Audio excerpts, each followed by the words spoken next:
Hello అండి అందరికీ. Welcome back to our channel. నేను మీ మోని.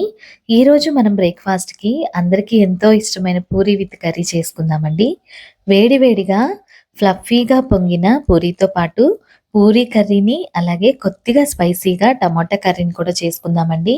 ఈ కర్రీ పూరీలోకి చాలా బావుంటుంది. మీరు కూడా ఒకసారి ట్రై చేయండి. పూరి కర్రీ తిని బోర్ కొట్టిన వాళ్ళకి ఈ కాంబినేషన్ అనేది చాలా నచ్చుతుందండి. ఇంట్లో అందరూ కూడా మళ్ళీ మళ్ళీ ఇదే చేయమని అడుగుతారు. అంత టేస్టీగా ఉంటుంది. మీరు కూడా ఒకసారి ట్రై చేయండి. సండే అంటే గుర్తొచ్చే బ్రేక్‌ఫాస్ట్ పూరియే కదండీ! మామూలు డేస్‌లో పిల్లల్ని స్కూలుకి పంపించుకుంటూ చాలా హడావిడిగా ఉంటాం. ఈ బ్రేక్‌ఫాస్ట్ చేయడానికైతే నాకైతే అస్సలు టైం సరిపోదండి. నేను ఇది సండేనే ఎక్కువగా చేస్తూ ఉంటాను. ఎప్పుడు చేసినా 2 కర్రీస్ అయితే ఖచ్చితంగా చేస్తానండి. ఎందుకంటే మా హస్బెండ్‌కి రెగ్యులర్‌గా మనం రొటీన్‌గా తినే కర్రీ అయితే బోర్ కొట్టేసింది. పక్కన కొంచెం స్పైసీగా ఇలా టమాటా కర్రీ కానీ, ఏదన్నా ఎగ్‌తో కానీ ఇలా చేసుకొనైతే తింటాం. చాలా బావుంటుంది. పిల్లలైతే ఖచ్చితంగా పూరి కర్రీతోనే తింటారండి. ఆలు వేసి, క్యారెట్స్ ఇలా ఆనియన్స్ అన్నీ వేసి చేస్తాం కదా! వాళ్ళకైతే చాలా నచ్చుతుంది. వీళ్ళు ఎక్కువగా ఈ కర్రీతోనే తింటారు. మేమైతే టమాటా కర్రీతో ఇంకేదైనా కర్రీ చేసుకున్నప్పుడు ఇలా 2 కర్రీస్‌తో తింటామండి. పూరి చాలా మెత్తగా మంచిగా పొంగి చాలా టేస్టీగా ఉంటుంది. మనము అసలు పూరి అలా పొంగాలంటే మనం పిండి కలుపుకునే దానిలోనే ఉందండి. చపాతీ పిండిలాగా పూరి పిండినైతే కలుపుకోకూడదు.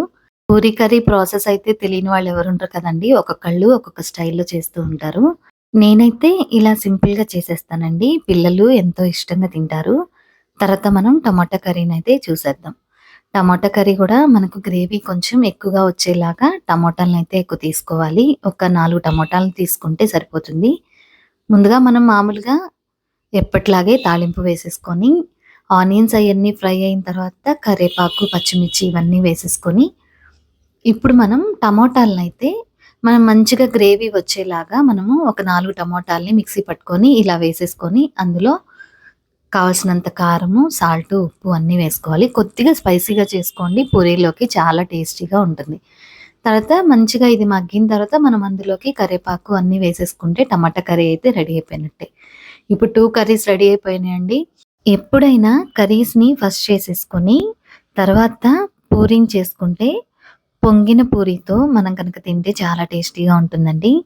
ఇక్కడ టమోటా గ్రేవీలో చక్కగా ఒక 6, 7 వెల్లుల్లిని కూడా సన్నగా కట్ చేసి వేసుకోండి. ఈ టమోటా కర్రీ అనేది చాలా టేస్టీగా ఉంటుంది. ఇప్పుడు నేను పూరి పిండయితే ముందే కలుపుకొని పక్కన పెట్టుకున్నానండి. ఇప్పుడు మనం పూరీనైతే రెడీ చేసేసుకుందాం. ఇలా చిన్న చిన్న బాల్స్ లాగా చేసేసుకొని, మరీ పల్చగా అయితే చేసుకోవద్దండి. గట్టిగా వచ్చేస్తాయి. కొంచెం మందంగా, లైట్‌గా నేను చూపించిన విధంగా చేసేసుకోండి. పూరీలనేవి చక్కగా పొంగుతాయండి. ఇలా పొంగిన పూరీల్ని మనం చేసేసుకొని, వేడి వేడిగా టమాటా కర్రీతో, యెల్లో కర్రీతో తింటే చాలా బావుంటుందండి. మీరు కూడా ఒక్కసారి ఈ కర్రీతో కూడా తిని చూడండి. మీకు కూడా చాలా నచ్చుతుంది. ఒకసారి చేసుకోండి. చూసారు కదా! పూరీలు చక్కగా పొంగుతున్నాయి ఆయిల్‌లో. మంచిగా డీప్ ఫ్రై అవ్వడానికి ఆయిల్ అనేది ఎక్కువే పడుతుందండి. మనం ఆయిల్ తక్కువగా వేసుకుంటే కొద్దిగా గట్టిగా వస్తాయి. ఇలా ఆయిల్ కంప్లీట్‌గా ఫ్రై అవ్వడానికి పూరి మనం కొంచెం ఎక్కువగానే తీసుకోవాలండి. ఇలా ఫ్రై చేసేసుకొని పూరీలన్నీ పక్కన పెట్టేసుకుంటే టేస్టీ టేస్టీ పూరి అయితే మనకు రెడీ అయిపోయినట్టే అండి. ఈ రెసిపీ మీకు నచ్చిందనుకుంటున్నాను. ప్లీజ్ నచ్చినట్లయితే సబ్స్క్రైబ్ చేసుకొని, లైక్ చేసి, షేర్ చేయండి. మరి నేను చేసిన ఈ రెసిపీ మీకెలా ఉందో కామెంట్ చేయండి. నచ్చినట్లయితే please subscribe to my channel. Thank you for watching.